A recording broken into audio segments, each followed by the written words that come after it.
Meus pais e irmãos, tudo bem? Estamos começando aqui mais uma introdução do livro de Romanos, certo?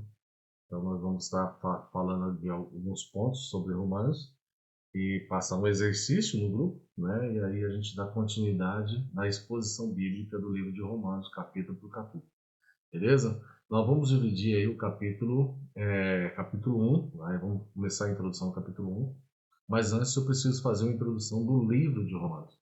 A carta aos Romanos, ela foi escrita por Paulo, né? Isso é indiscutível.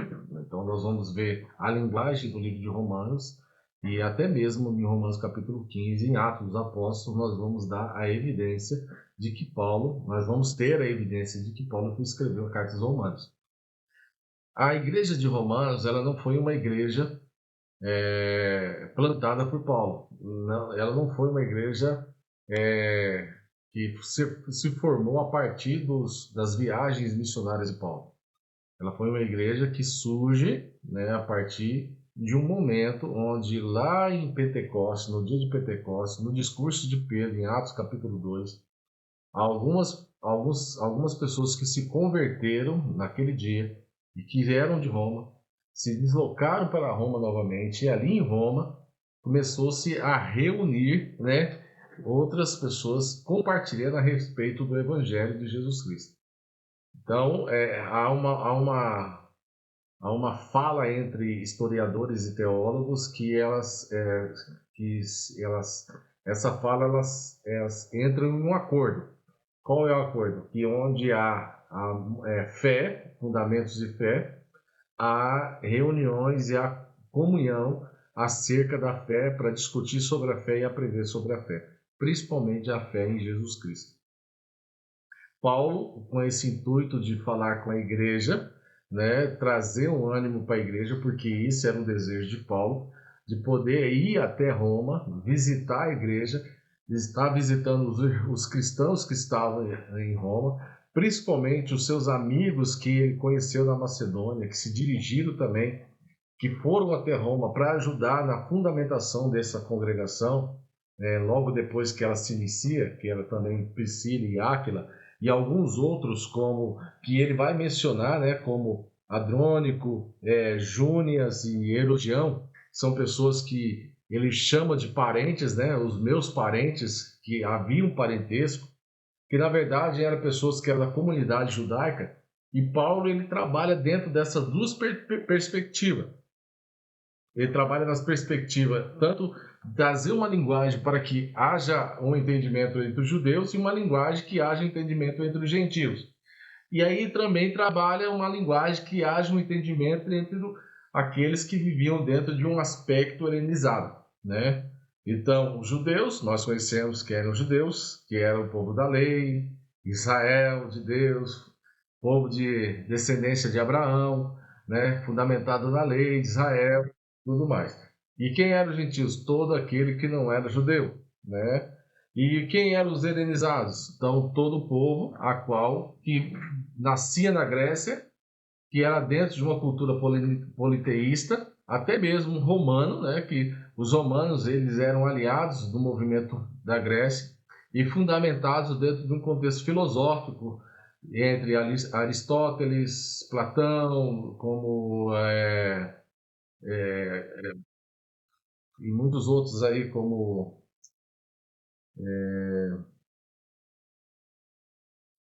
e muitos outros como outros que eu esqueci o nome aqui agora, Pelágio, né, como Pelágio, os pelagianos e tudo mais. Então, esses movimentos de pensadores gregos helênicos que traziam esse contexto de uma religião multipluralista. Ainda não tinha uma definição moniteísta como é a nossa visão hoje. Um único Deus, um único Senhor, um único Espírito, um único Salvador, que é Cristo Jesus, que está dentro da nossa confissão de fé. E Paulo vai trabalhar esse contexto. Então, quando ele parte para as cartas aos Romanos, ele traz essa ideia, né? Então, a linguagem que Paulo usa é chamada de linguagem agrícola, né? Uma linguagem rural. Ele trabalha três vertentes dentro dessa linguagem rural, né? Que é o plantio, a multiplicação, né? e a maturação do processo, né? Então ele vai trabalhar dentro dessa linguagem, que é quando você fundamenta, quando você vê o crescimento, né? E quando há maturidade, que é o processo de maturação, que é também chamado de linguagem agrícola, isso, né? Quando você planta, você vê o crescimento da planta e o nascimento dos frutos e o tempo da colheita, que é o tempo da maturação do processo. Então, Paulo usa esse tipo de linguagem aí para ficar claro. A carta é dividida em alguns princípios. Quais são os princípios que a carta é dividida? A carta vai ser dividida entre a depravação total do homem, a graça redentora de Cristo Jesus, a justificação pela fé. Ela vai trabalhar um pouco da eleição, ela vai trabalhar a respeito das condenações e maldições que foram encerradas em Cristo Jesus. Ela trabalha, a carta aos Romanos, ela é uma carta doutrinária, né? Então ela vai falar sobre a questão da abrangência do pecado, né? Onde abundou o pecado, superabundou a graça, onde o pecado ele destruiu, né? E trouxe uma bagunça tremenda entre a humanidade. Aí fala da reorganização de todas as coisas a partir da graça de Cristo Jesus. Então ele vai trazendo essa fundamentação dentro do contexto da carta aos Romanos, para que haja um entendimento melhor de crescimento espiritual para a igreja cristã da época, que até então era muito tímido essa ideia de cristianismo, né? Porque até então a ideia de cristianismo nasce na Antioquia, quando os primeiros cristãos foram chamados ali em Antioquia, né? Que significa pequenos cristos. E aí, mas até então, até aquele momento, presente momento, a igreja de Jesus Cristo era chamada a seita do caminho. Por quê? Ela no caminho. Então, sempre Jesus chamava por caminho, e os discípulos também andavam pelo caminho, anunciando a respeito do evangelho. Então, era chamado a seita do caminho, até chegar nesse contexto universal do cristianismo. E aí o que fez a ideia universal de cristianismo foi quando o Império Romano se converteu ao cristianismo e trouxe essa ideia universal do cristianismo. Então somos cristão universal. Então o cristão por todo o redor do mundo é chamado de cristão por causa dessa ideia da Igreja Apostólica, Católica Apostólica Romana, quando nasce a partir da conversão de Constantino, imperador romano, nos primeiros séculos, né? Bom, vamos para a carta aos Romanos. Então, a carta aos Romanos, ela foi escrita por Paulo, e Paulo estava na região da Macedônia quando ele escreve a carta. Por mais que ele tinha o desejo de ir até Roma, ele não foi até Roma. Por quê? Porque não era propósito de Deus. Então, por muitas vezes que ele teve a intenção e se organizou para ir, ele foi impedido de estar, algumas vezes por alguns compromissos e outras por questão de saúde, né? Paulo era muito afetado pelas muitas cóleras que teve, que era a doença da época, e também afetado pelo problema na visão, que foi uma sequela surgida a partir da vista que ele teve da luz de Cristo no caminho de Damasco. Então, muitos historiadores relatam isso a respeito de Paulo, e Paulo também menciona isso. Então, isso seria aquilo que é o espinho na carne de Paulo, que é as suas limitações, que impedia de ele avançar em certos pontos e atingir aquilo que era o objetivo dele, de propagar o evangelho de Jesus Cristo. Então, mas por muitas vezes, ele ficou parado em algum lugar, esperando a orientação de Deus também. Então, mas Deus tinha a orientação de Paulo ir para Roma, mas numa outra perspectiva, de uma outra forma, e Paulo foi a Roma, não da maneira que ele quis, mas ele foi a Roma para ser morto em Roma, para se tornar, né, um dos heróis da fé, para ser martirizado e encadear um momento de crescimento da igreja cristã, que foi a partir dos mártires, a era dos mártires e a era da grande perseguição, onde a igreja ela cresceu gradativamente, de uma forma esplendorosa, manifestando ali o poder de Deus e a ação do Espírito Santo de Deus naquilo que era o sofrimento da igreja na época. Beleza? Bom, a carta aos Romanos, ela é dividida no capítulo 1 em alguns pontos. No capítulo 1, do versículo 1, do versículo 1 ao versículo 8, nós vamos ali observar a saudação de Paulo. Então vamos trabalhar, deixar o versículo 8 um pouco de lado, que o versículo 8 é: primeiramente dou graças ao meu Deus, mediante Jesus Cristo no tocante a todos vós, porque em todo mundo é proclamado a vossa fé.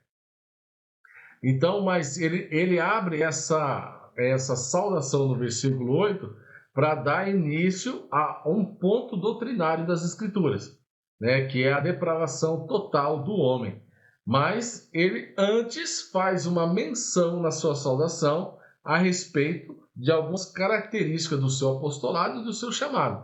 Então, o primeiro ponto que nós observamos aqui, né, que ele faz um resumo, né, da carta. Então, ele se apresenta Paulo, servo e apóstolo. Então, ele dita o nome, né? Então ele se apresenta. Paulo inicia a carta aos Romanos com uma apresentação cuidadosa e profunda da sua identidade e missão. Então, eu, Paulo, né? Então, quem que eu sou? Qual que é a minha identidade? Sou servo de Jesus Cristo. Então, ele destaca ali a sua total submissão e compromisso com o Senhor quando ele se coloca na visão, na condição de servo de Jesus Cristo. E ele foi chamado com um propósito, uma missão. Qual foi a missão de Paulo? Ser apóstolo, né? E apóstolo era uma vocação. Era a vocação divina, específica, que não partiu dele, né? Que não partiu da sua própria iniciativa, mas da vontade soberana de Deus, né? Então ele foi separado para o Evangelho de Deus. Então ele usa uma expressão que denota consagração exclusiva e propósito definido na vida dele. Então o Evangelho de Paulo, o Evangelho que Paulo proclama, na verdade, não é uma invenção humana, mas foi prometido pelos profetas nas Escrituras Sagradas, estabelecendo continuidade entre o Antigo e o Novo Testamento. Então, esse evangelho que Paulo proclama, ele está centrado em uma pessoa. Ele é centrado em Jesus Cristo. Isso é importante nós salientarmos e olharmos para isso, para entender que o evangelho ele só tem um foco. E o foco, que é o fundamento do evangelho, é Cristo Jesus. Então, o fundamento do Evangelho não é eu e nem você. O fundamento do Evangelho, o centro do Evangelho é Cristo Jesus. Não, Cristo Jesus é o centro. Então, segundo a carne a qual Paulo fala, ele é descendente de quem? De Davi. Então, ele vai trazendo uma conotação também para que os judeus pudessem entender aquilo que Paulo estava dizendo. Porque Roma era um lugar, né, a cidade de Roma, era um lugar onde havia judeus, sinagogas, né, e havia a igreja, que se reunia em casas e também em alguns pontos importantes da cidade, né? Até então, a perseguição contra esses não estava acontecendo como aconteceria lá na frente, na época de Marco Aurélio, Nero, Dominiciano, Vespasiano e muitos outros. Mas até então, o imperador que Paulo, que estava prestes a subir ao trono de Roma, a ser o imperador total de Roma, era Nero. Então, até então, não tinha acontecido, então estava um passo para ser Nero, depois o general Tito, que destruiria Jerusalém, os muros de Jerusalém, o templo de Jerusalém, e o seu tio, que era Domiciano, que foi aquele que jogou João na ilha de Patmos. Então, mas até então, a bolha que ia estourar, né, a bomba da perseguição, ainda não tinha estourado grandemente. Então, havia reuniões em Roma com muita liberdade. Então, o evangelho poderia ser pregado com muita liberdade. A única oposição ao evangelho de Jesus Cristo ainda era o movimento judaico.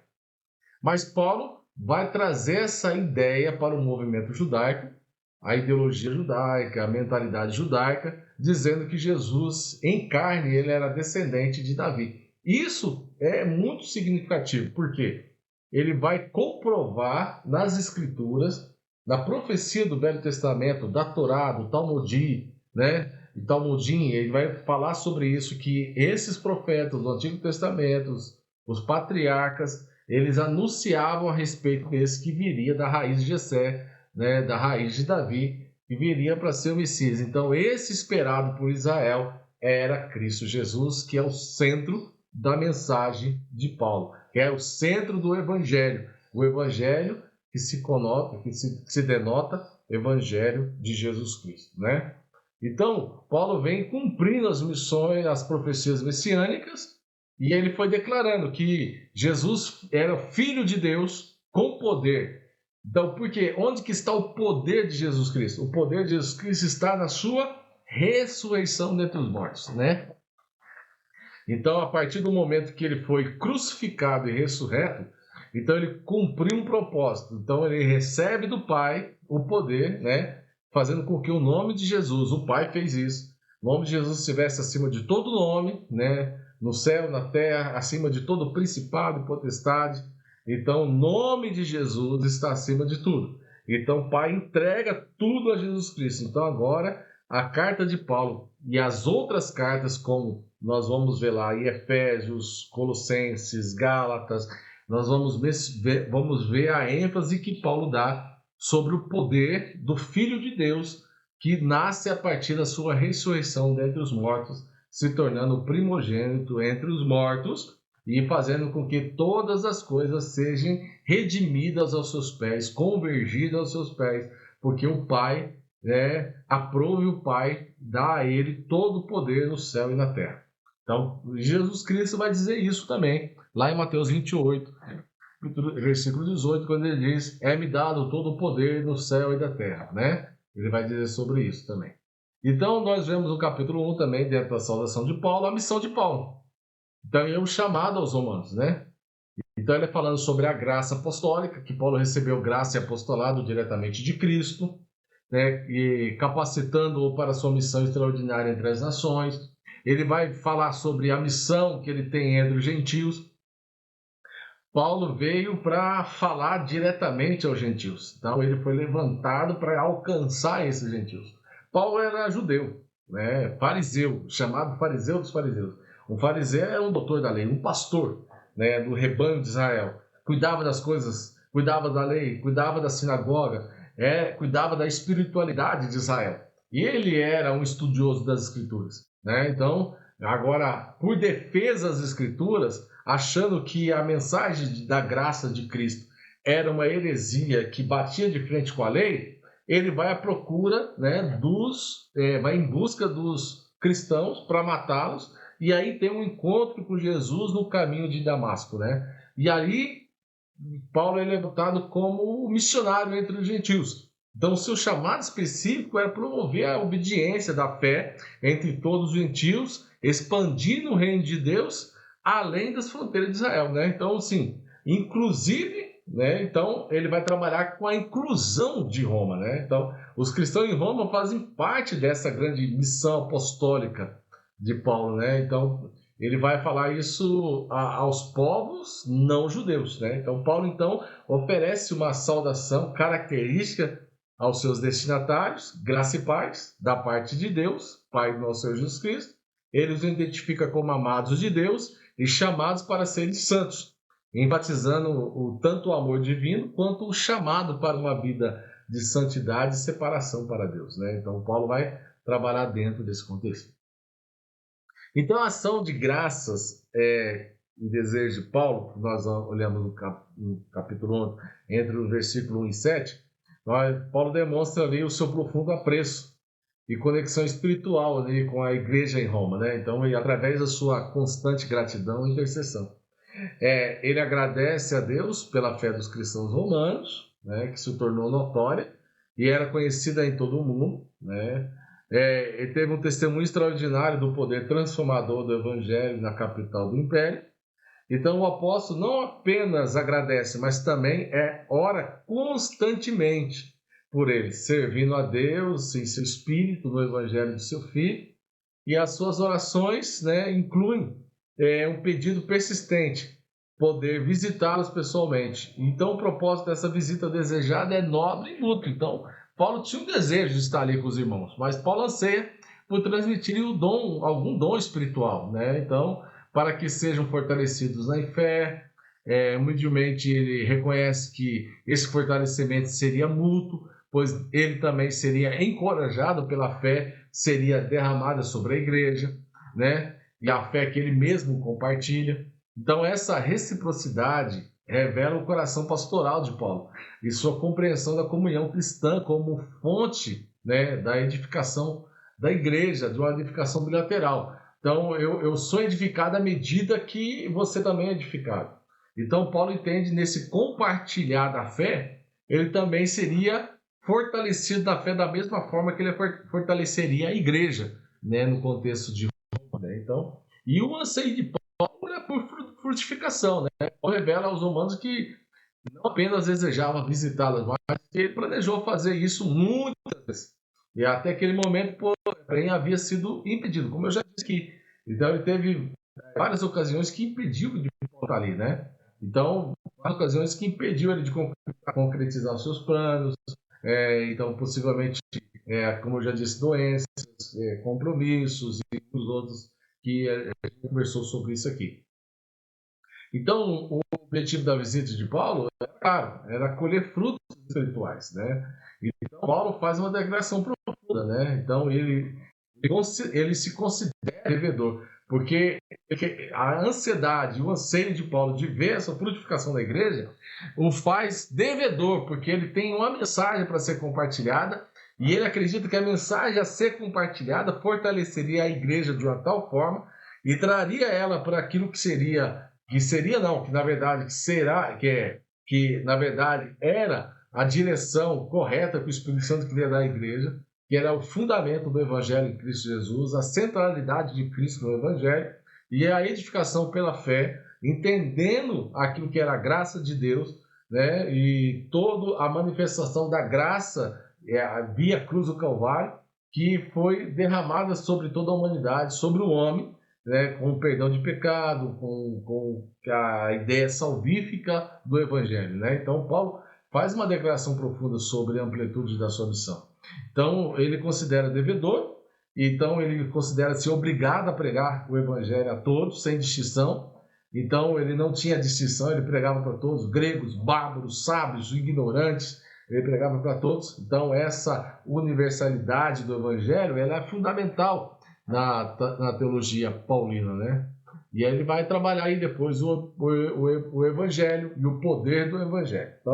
Então ficamos aí até o versículo 7, do 1 ao 7, trabalhando nesse contexto da saudação de Paulo. E agora eu vou deixar um trabalho para você poder trabalhar dentro dessa primeira parte da nossa introdução de Romanos, da carta aos Romanos, beleza? Então vou deixar por escrito aí no grupo para que você possa estar fazendo esse trabalho e na nossa próxima reunião nós vamos estar conversando a respeito do que nós trabalhamos até agora, beleza? Um abraço, até o próximo vídeo. Deus abençoe.